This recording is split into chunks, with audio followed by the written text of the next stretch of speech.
Hoi, ik ben Pepijn van Runner Stock en in deze video deel ik mijn ervaring over deze hardloopschoen van Mizuno, de Wave Skyrise.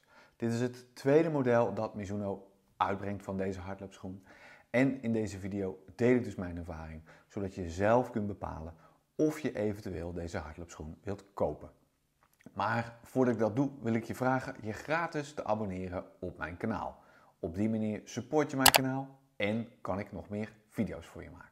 Maar goed, laten we eerst eens kijken naar deze hardloopschoen van Mizuno, de Wave Skyrise.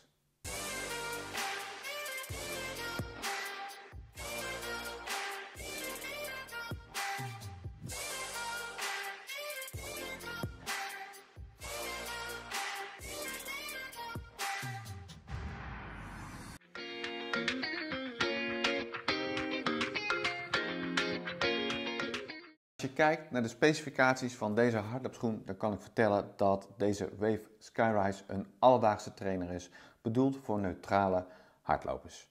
En in de winkel kost die €140 en hij komt met een drop van 10 mm.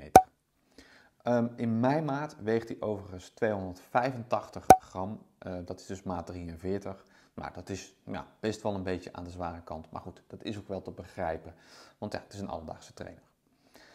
Verder heeft Mizuno gebruik gemaakt van het zogenaamde Energy schuim. Energy foam, dat gebruiken ze wel vaker in hun middenzolen van modellen van hun merk. En in deze schoen is opvallend dat ze nog twee andere technologieën hebben gebruikt. De zogenaamde Wave technologie, ook een bekende technologie van Mizuno. Dat kun je hier zien, er zit een soort wave in. En ze maken gebruik van het zogenaamde X-pop schuim.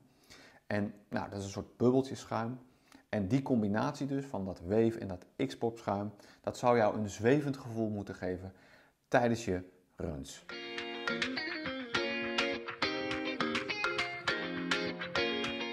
Als je kijkt naar de kenmerken van deze hardloopschoen, dan oogt die wat mij betreft echt als een solide werkpaard. Een schoen dus om veel kilometers mee te maken.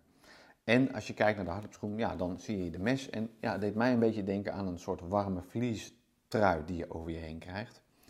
En ook opvallend is aan deze hardloopschoen dat de hielkap eigenlijk best wel ver doorloopt voor een hardloopschoen. En dat ze aan de achterkant het model, de naam hebben gespoten met reflecterende verf.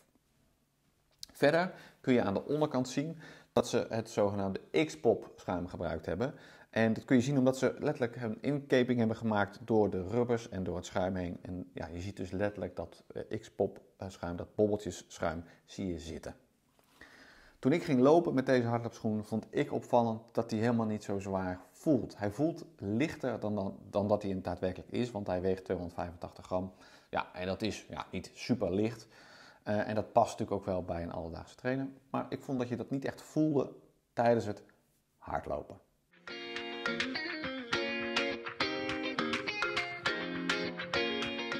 Mijn gevoel tijdens het hardlopen. Algemeen kan ik zeggen dat deze hardloopschoen een zachte ervaring gaf.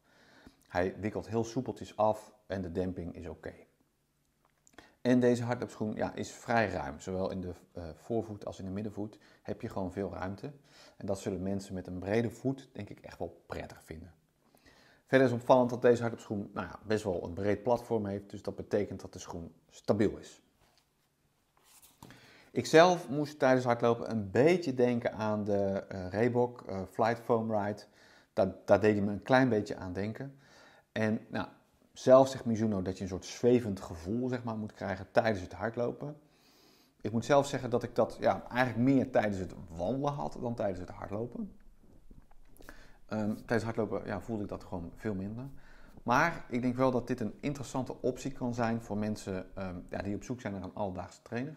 En niet al te veel geld willen uitgeven. Want in de winkel kost deze hardloopschoen €140. Maar toen ik ging googlen, toen kon ik hem al vinden voor €110. En daarmee is het natuurlijk best een interessante optie als je op zoek bent naar een alledaagse trainer.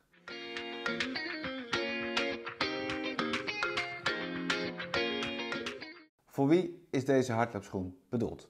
Ik denk dat deze hardloopschoen bedoeld is voor mensen die op zoek zijn naar een alledaagse trainer die comfortabel is en waarbij gewicht eigenlijk niet zo heel veel uitmaakt.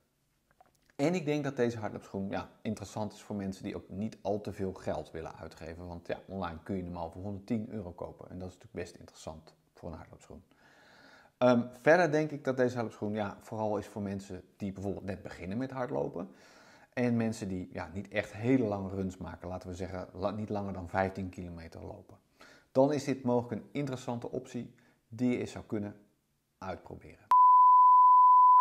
Vond je deze video leuk? Kijk dan ook eens naar mijn andere reviews.